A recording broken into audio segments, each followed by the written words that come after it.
If you're an estate agent currently flying solo and you've hit that moment of wondering, should I stay lean or build a team under my brand? This episode is just for you. We go through what scaling really takes and whether it's all worth it. Hope you enjoy it. Sam, thank you for coming on the podcast. No, thank you for having me. So, for those who don't know your background, get us up to speed. How have we got to this point in your business? What's your sort of estate agency career look like historically? So I am 23 years in now for a estate agency. First job was as a sales negotiator back in 2002, which is really where I got the bug for it.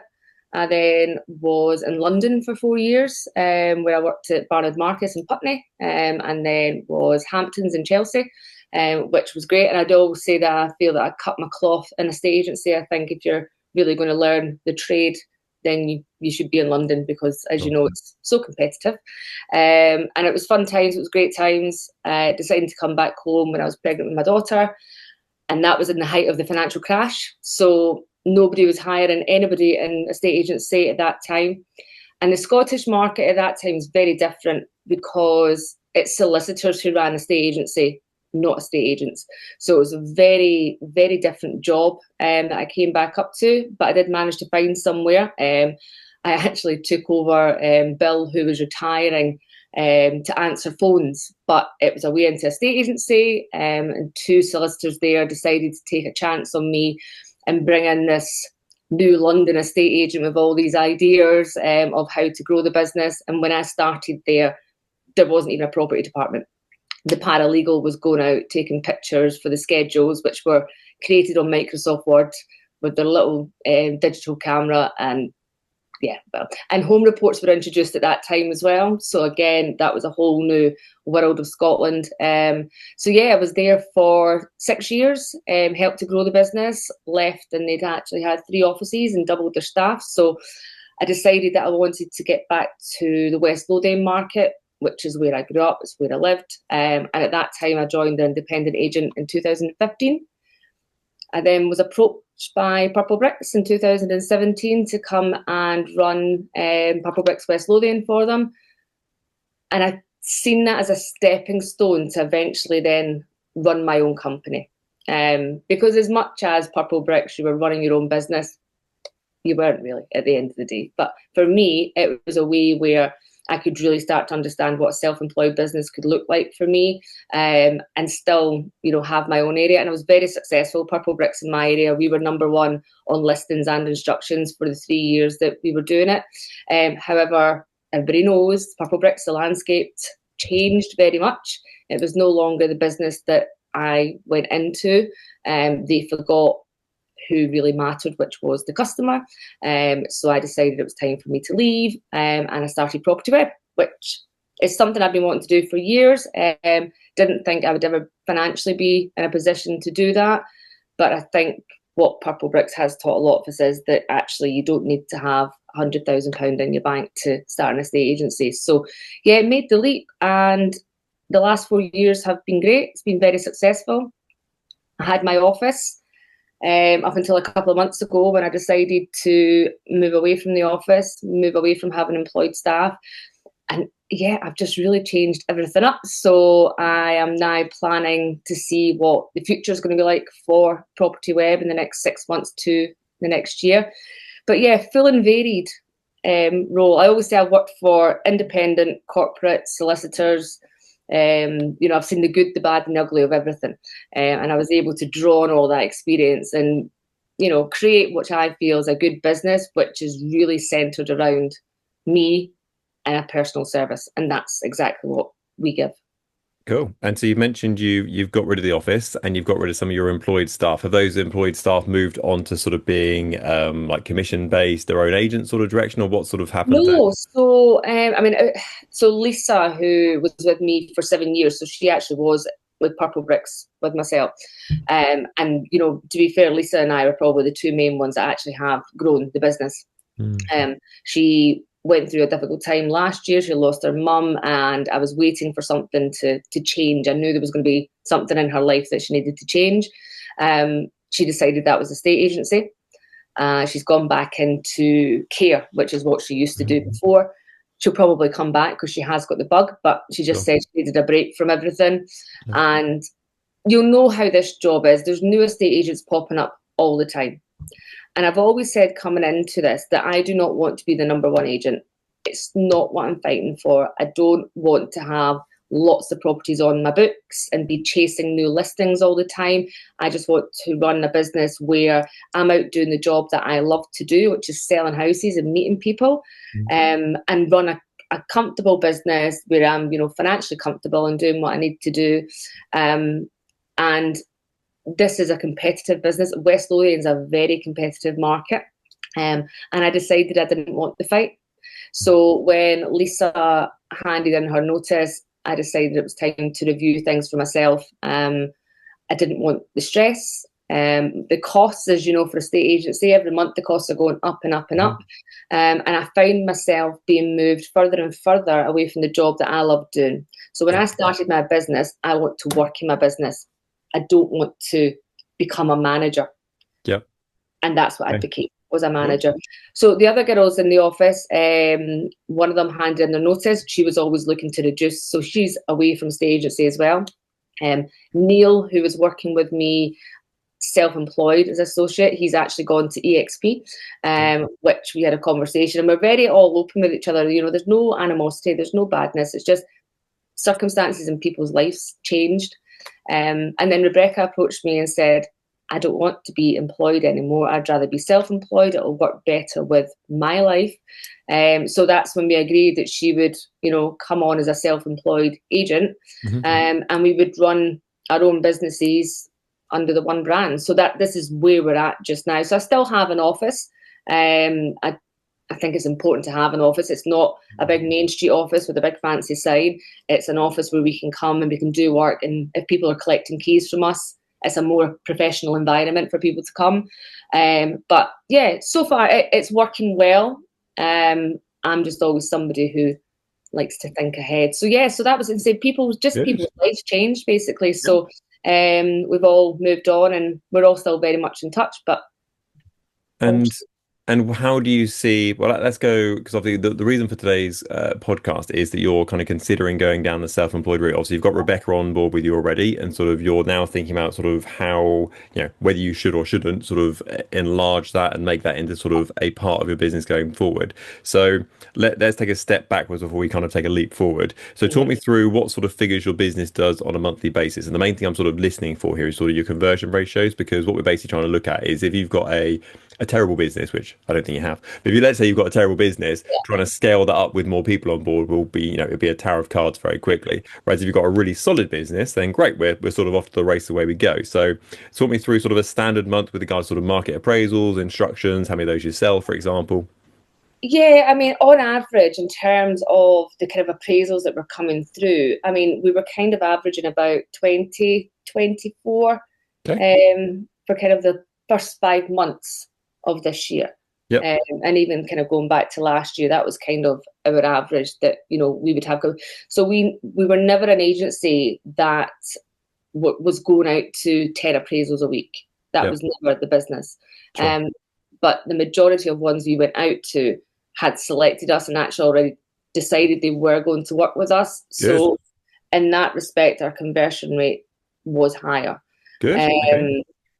But that's where I've seen the dip, which again could be seasonal because you know what this market can be like. But I would say we would average about 24 a month over the last 6 months. And how many of those would you expect to then come on the market off the back of that? So you're kind of doing a valuation a weekday, effectively, roughly speaking. How many of those would you expect to come on in a standard month? So we were probably doing about 15 a month. Okay, cool, good. Market, Yeah, good, excellent. So what's that, 65%-ish sort of direction, I'd imagine? Yeah, very, really good. Okay, excellent. That's really, really good. So, and how many of those would you be selling? Them all. Okay, well, that was easy. All of them. I'll write that down. All of them. Very good at is selling properties. And I would say as well, West Lothian, the market that we're in, and kind of the price range that we're in, is also an active market. So for me, I know as long as I make sure it's presented correctly and it's priced correctly, we will sell it. Cool. And how many of those go through to completion? I'm going to make everybody in England wince when you say this figure. So how Yeah. many of those all those houses you sell, how many of those fall through and how many go through to completion? So we have a very low fall through rate. So I mean, I would probably say we're up at maybe about 97% of them actually going through Blimey, to. yeah. As I said, everyone in the UK, oh sorry, England, sorry, just winced massively. Let's go 97%. They'll be like, yeah, amazing figures. Okay, good. So conversion rate from sale agreed to completion, amazing. Your sale rate, amazing. Your market appraisal from sorry, instruction from market appraisal rate, solid. I wouldn't say it's like 10 out of Yeah. 10, but it's good. There's always improvements to be made there.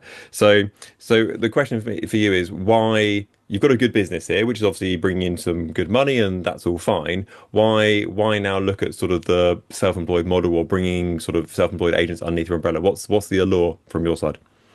So I think I want to create a platform where I want a state agency to be better, Hmm. and I think that's probably one of the reasons why, I started the business as well, because I just always feel that things could be done better. Um, I think there is a lot of pop-up estate agents at the moment, where they're going away and doing these 2-week courses and all that. They're a seasoned, experienced Hmm. estate agent, and I see it every day. Properties being overvalued, undervalued, presentation is horrendous, and there is a lot of these new self-employed agents and some great ones. Obviously you have your EXP, you've got TA UK, not really big up in Scotland, more in England is their bigger presence, and I think I would like to have a platform here which brings on board good agents Hmm. who really understand what this job is about, and that it's about helping people move. It's not necessarily about selling houses. So, I suppose in that way, I'm not bringing agents on because I want them to make me money, because I make my own money. I'm out doing the job myself, doing the job that I love. But I'd like there to be a platform where there is agents that could come and work under the brand, who have got the same values and have the same mission as myself, and they've got a platform where they're going to get the right training. Hmm.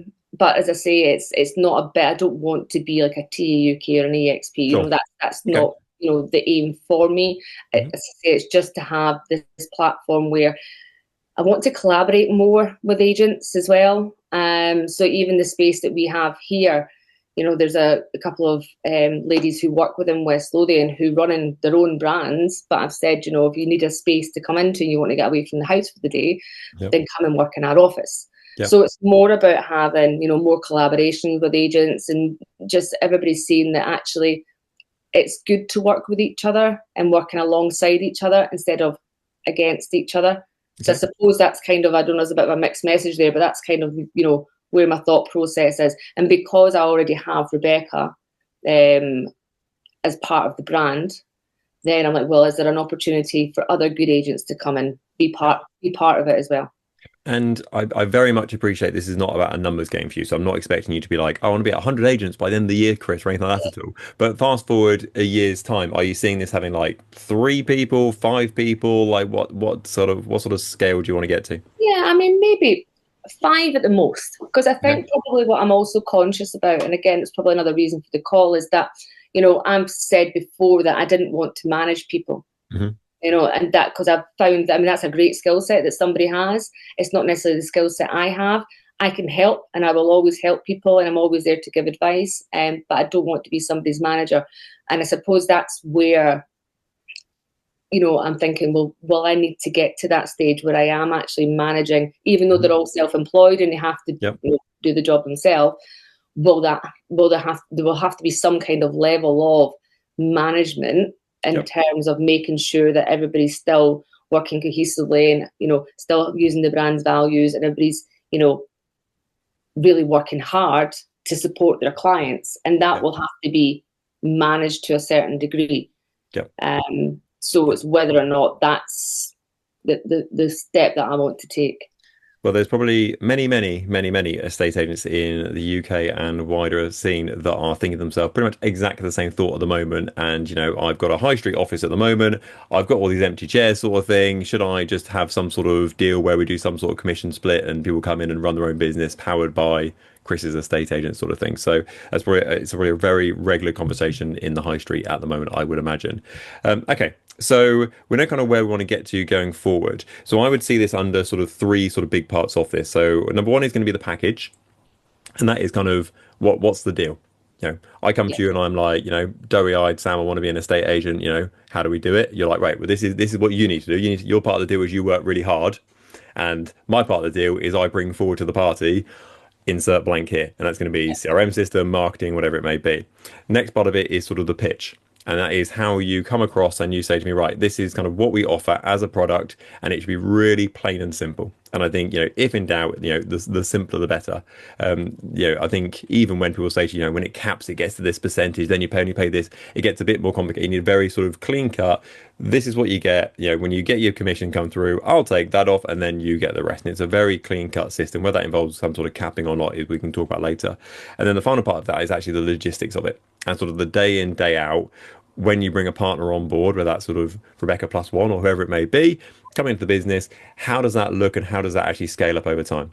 Because effectively what you're doing here is you're kind of changing business. And at the moment, you're an estate agent. So effectively, well, the normal person would say that you've got an estate agency with a marketing business bolted on the side of it. I would say you've got a marketing business with an estate agency bolted on the side of it. And what you're moving into is a marketing business with a recruitment business on side. In fact, it's not even just a recruitment business, it's a recruiting, training, and onboarding business as well. And also a bit of managing and sort of mothering it that's all at the same time, kind of rolled into one effectively. So I think that the mistake that many agents expect is they expect everyone to be as good as them. So you might look in the mirror and go, I'm a really good estate agent. I did it, so why can't anyone else do it? But the reality is that potentially people aren't as good as you are at doing what you've done and how you've made it work going forward. So you almost need to kind of, sounds a bit harsh, dumb it down to go, right, this is the lowest common denominator. Because effectively what we want to get to is with sort of the way we roll it out is almost to have Sam's winning formula. And so we need to get everything sort of out of your mind onto a spreadsheet, a piece of paper, a onboarding form, whatever you want to call it, sort of thing. So that hypothetically, I came forward to you and I went, Sam, I want to get my first instruction. And you're like, Merry Christmas, Chris, you've timed this perfectly. Here's Sam's top guide on how you get your first 5 instructions on the market. Right, there you go. Merry Christmas. It says go door knocking, go leaflet dropping, go do X, Y, and Z. Let's have a catch up in 2 weeks' time and see how you get on, sort of thing. Or I come to you and I'm like, Sam, great news. I've got my first instruction. And you're like, great. Here's the spreadsheet. Here is box 1, which is you've just got property on the market. And box 100 is you hand over keys to buyer, take a picture on social media on the driveway, post it online, and then you leaflet drop the local area. Yeah. And it's having that process sort of out and about in the public as much as possible. So that is ultimately going to be quite a lot of work to start off with. I think the mistake that many agents make is they go, well, I did it, so therefore other people can do it. So therefore they go, well, when I first started, I just had my trainers and a business card, and now I made it work, and it took me a few years, but I made it. Well, that's great. That was you, but that's not everyone else. Yeah. And there's lots of studies that show that if you don't get a win within the first couple of months or so, so if you, for example, went self-employed today and you didn't list a house for the first 3 months or so, chances of you failing are pretty darn high. Whereas if you get, even just a crappy instruction in the first sort of month or two, you're like, oh, it works. Yeah. I can kind of make it work from there. So have you, we don't go into kind of exact details here, but what have you aligned a package that you go forward and you're like, so Rebecca, for example, Rebecca, this is your part of the deal. This is what we bring to the table, sort of marketing wise, lead generation wise, CRM wise, portals wise, etc. And this is what I expect from you. Yeah. So, and I think that's where I've tried to, as I say, I'm always, my whole thought process here is I want to help people. Yep. So, I've got the infrastructure. So we've got the CRM and all the rest of it. So that's fine. That is there. And that's obviously part of the package. But what I've done, kind of additional extras for Rebecca, for example, is I know how key social media is. It's the one thing that helped me to really grow my business. And I still walk into houses now and they go, Sam, just so you know, I've been following you on Facebook for the last 4 years. We will be using you. So I know how important it is because people get that level of trust. And the more you show up in social media, the more that people understand who you are as a person. And if they then align with you, then they want to sell your house with you. Hmm. Okay, so I've Yep. learned that. So with Rebecca, for example, that's what I've told her to focus. So I've actually got Elwood's at the moment helping Rebecca with her social media. So it's a 3-month package Yep. where I pay for that package with Elwood's, and Elle's working with Rebecca, and they're doing Yep. lots of different content on social media. Then also there's the branding with the headshots. So again, I paid a local lady here who's one of the local businesses here. She's done also some really nice headshots of Rebecca, and not just business corporate ones, lots of lifestyle ones. Rebecca's got a horse, and I said use that Right. because that's going to attract people, because the people have that affiliation as well. So that's probably the key things that I've offered, which is a bit maybe slightly more different, because I understand that the social media platform is a big thing. And then over time, we probably want to get it where there's certain areas where I'll be able to give appraisal leads to Rebecca as well. So, that's kind of where we're trying to maybe do it a bit differently. And then we're working obviously with boards at the moment. So I have my standard boards. So we're creating new boards, which will be for Rebecca. I've also given her things, obviously, our business cards. So, I've covered the cost for our business cards to start with, valuation packs. So just those additional admin ones to kind of get her off and running. And we do speak on a daily basis. And there's a minimum level of properties that I ask her to take on in a month. And so far she's on target to do that. So Great. And how sort of doing the marketing side of things, is it, Rebecca's estate agencies powered by, supported by, Property Web, or what's the demographic there? Yes, so it's basically Rebecca McLean, Property Web Associates, how we've done it. So I've updated our Good. website just recently. Yep. So instead of it being the Meet the Team page, it's the Meet the Agent page. So there's both myself and Rebecca. It's our mobile numbers, it's our email address, individuals, so people can read the profile and kind of really decide who it is they want to use. So that's kind of the changes on the website. But yeah, she's got her own Facebook page, but I'll still share her post through my page and vice versa, because as I say, this is about collaboration and working together. So if anything, her clients and my clients are kind of getting double exposure, because there's kind of two different social media groups out there. Yeah, good. That's really positive. So where we effectively want to get to is the point where someone says to you, great, Sam, I want to be a self-employed agent. You're like, fantastic. Right. This is the process we go through. So day one, for example, great. Stand in front of this photographer and get your picture taken. Right. Day two, you set up your social media, you set up your Google business page. I need this from you. I need that from you. Everything passed through. And it's almost it's almost like a brand package to start things off with. We know you need this amount of content for social media. Great. We'll start recording it now, and we can then schedule that for the next kind of 2 months or so going forward. That'll give you a really sort of head start for it. So what a company that does this really, really well are Avocado. So I'll shout out the guys at Avocado. They hold a really sort of tight ship, and when you come on board with them, this is what we do branding wise, this is what we do lead generation wise, this is what we do sales progression wise, and you just copy and paste that model. Because where we want to get to, it seems crazy to pay someone to be sort of a partner agent, or whatever it may be, and then they come on board and sort of mix up your formula that you've kind of taken the last X amount of years to kind of work out. So you want to come on board and say, right, this is Sam's way of doing it from start to finish. I just need you to replicate this, and what I'm going to do as a business is make that as easy as possible. So I've asked you to post on social media X amount of times per day and be in the local groups, etc. Great. Well, we've set up your Facebook account already, we've done a marketing shot for your pictures, we've talked through what content you need to do and the scripting for it. I need you to stand in front of this camera and just say the words I've written on this piece of paper. And so you're making it as easy as possible, because no one is probably going to be as good as you are, Sam. So therefore we need to kind of take it down a level and go, actually, this is what we want to produce from start to finish. What we effectively want to have is Sam's winning formula from start to finish. And I'd imagine, if I was willing to bet, that most of this is probably in your head, because it is for most agents. They kind of have, they're like, oh, I know what happens when I list and sell a property. I do this and I do that, and it works really well, and I sell more properties. Great, that's fantastic. But obviously no one else knows about that.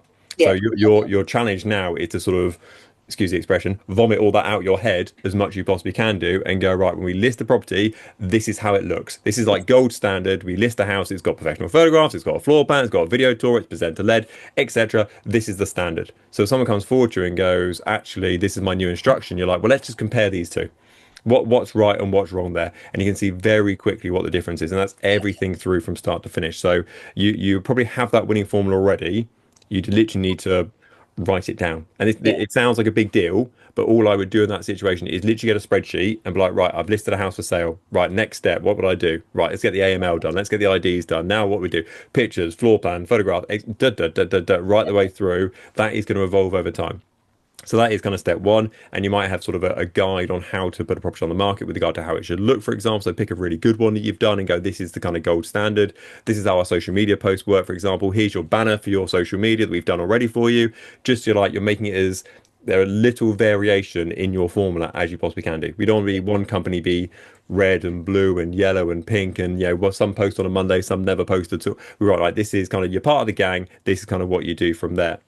So that's ultimately where we're trying to get to. But you mentioned already earlier on that you don't want to manage people, and but obviously this is going to require, Yeah. especially to start off with, it's going to take quite a lot of management for people because I think if I brought you on board as a self-employed agent underneath me, I'd be like, Sam, there's the phone, there's your website, crack on. I'll see you Yeah. in 5 weeks' time. And I think you'd be away and off to the races. You come back in 5 weeks' time and you've done a great job.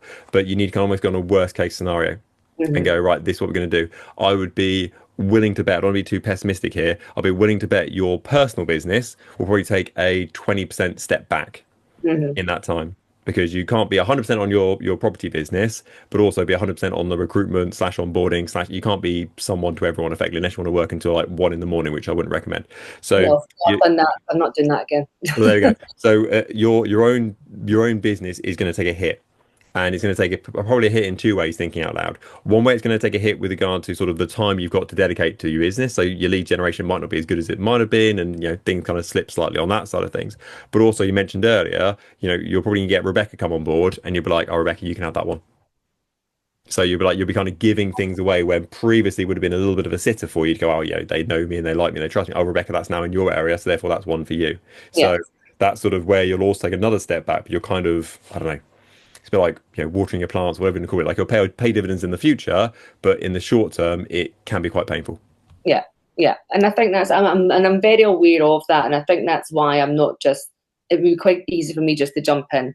I've got everything there and I could just jump into it and, start something, but it would be starting something that probably wouldn't be that successful, Yeah. if I just rush into it. So I'm just trying to now just take a step back and just understand if that is really what I want to do, Yep. and Yep. that's the reality of it. Because as I say, I love the job that I do. I love going out to people's houses. I love meeting people, being out in viewings and creating all the marketing content and the whole process from start to finish. And because I have taken a bit of a step back with the properties as well, which I'm listing, it's allowed me to be there more from start to finish.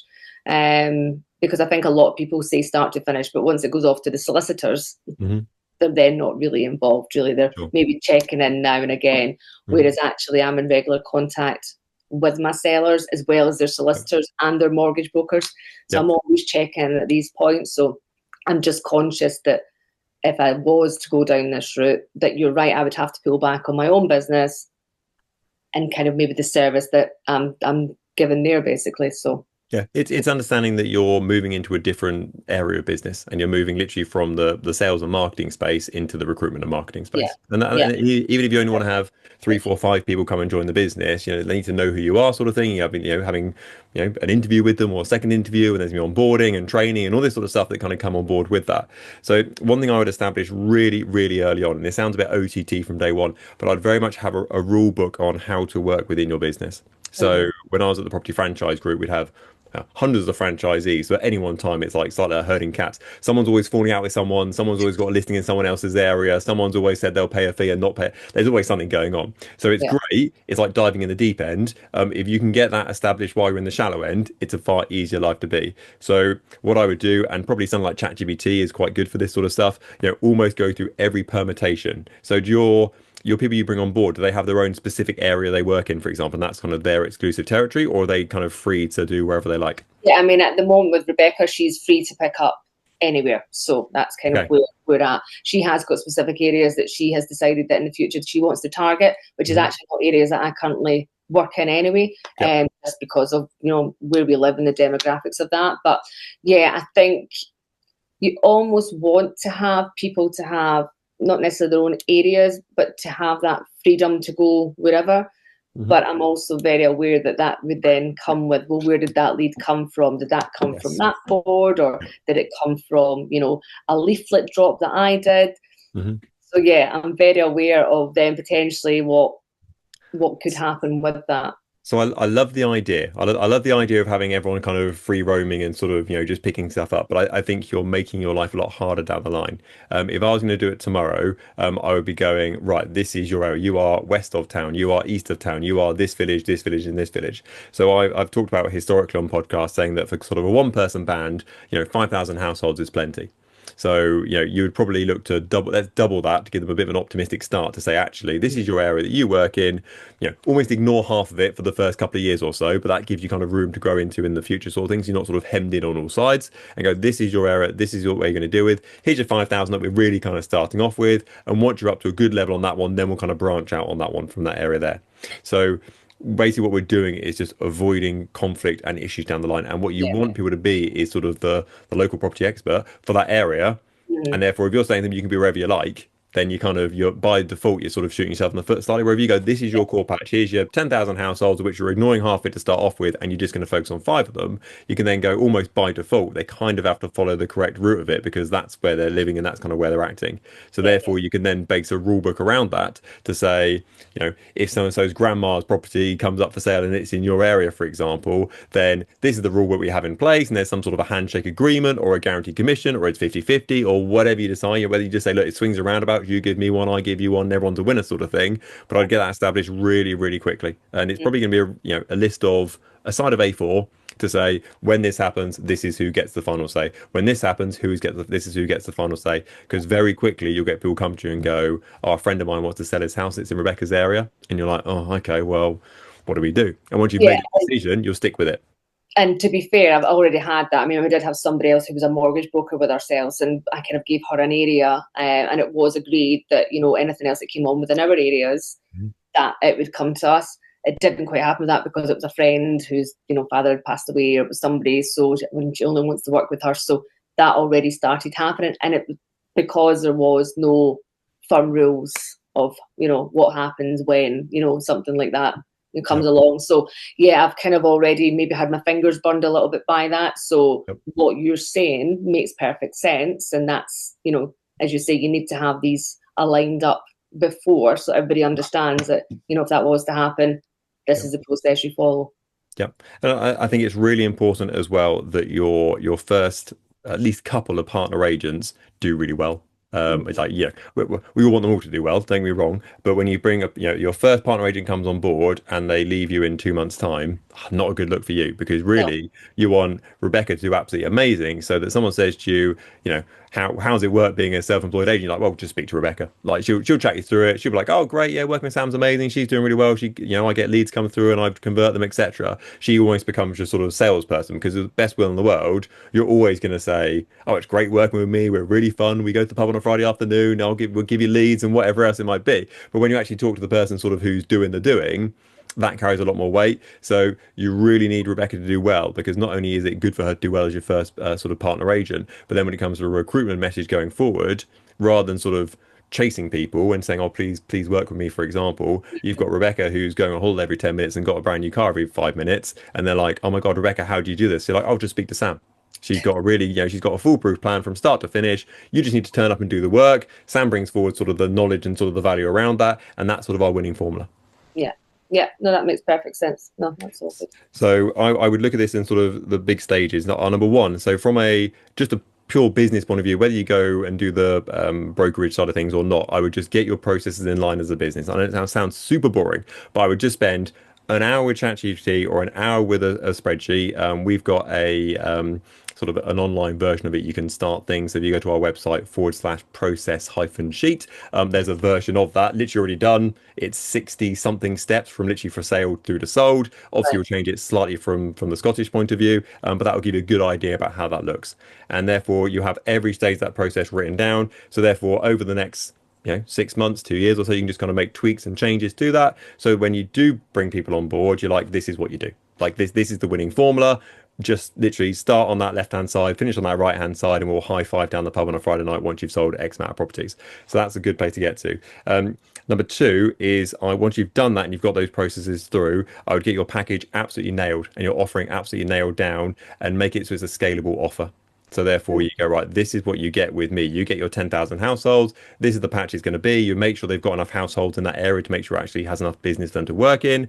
This is what you get from my part of the deal. This is what I get from your part of the deal. And that's very sort of absolutely rock solid with that. And logistics side, you should have that fairly sorted already because you've obviously brought Rebecca on board. So you know Yeah. how it is to like add another CRM user, for example, or to add another person onto the portals, except you've got all that sort of thing sorted.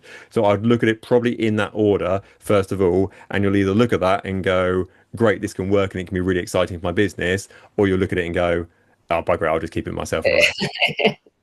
Yeah, no, exactly. No, that makes perfect sense. Yeah. And actually, you've given me a lot to think about in terms of those processes. And I think I know what I need to do.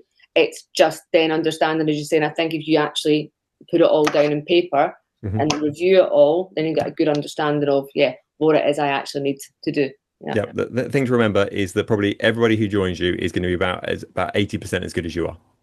Hmm. So, you need to just, you can't just go turn up on day one, here's your business cards, away you go. You need to go, actually, worst case scenario, they come to me very doughy-eyed sort of thing, and I'm like, right, this is the step-by-step process you go through. And even, if you want to build some sort of a training sort of program around it, which I know sounds really boring, but you literally just jump, anything you think is too complicated, like, ordering a board, for example, or how do you put a property live, or how do you use a CRM system? Great. Well, next time you do it, jump onto Zoom like this, go screen share, press record, and go, hi, it's Sam. This is the video all about how to put property onto our CRM system. Right, we upload here, put the address in here, upload the pictures here, right, save into a shared folder. Great, that's your training drive going forward for anyone to do it. So it kind of minimizes your workload coming back to you because you've got that set up in place. Yeah. Yeah. And again, another good idea, because Rebecca, I've not had to do that with, because she already worked with us. So Sure. she already knew all the systems and Yep. platforms and how to do it all Yep. and was set up. So yeah, that makes perfect sense. Yeah. So out of interest, have I made you more excited about going down the self-employed brokerage route, or have I terrified the life out of you that you're never going to do it? No, you've not terrified the life out of me, but I do think there's a lot more, again, for me to think about. But you've actually made a lot more things clearer in my head about actually what I need to do. So yeah, not terrified, but I'm not fully on board yet. Good, excellent. As long as I'm not scared, right? I think it's a good thing to do, and I think lots of agents are going to look to do it in the future, but it has to be done in the right way. You're not going to find 15 Sams that are going to rock up and just be like, oh, I just make it work because I'm amazing at property, sort of Yeah. thing. You need to go kind of worst case now and build up from there. So, Sam, thank you so much for coming on the Oh, podcast today. perfect. Thank you so much for being so transparent. It's been absolutely great. Thank you so much. Yeah, nice to speak with you. Thanks, Chris.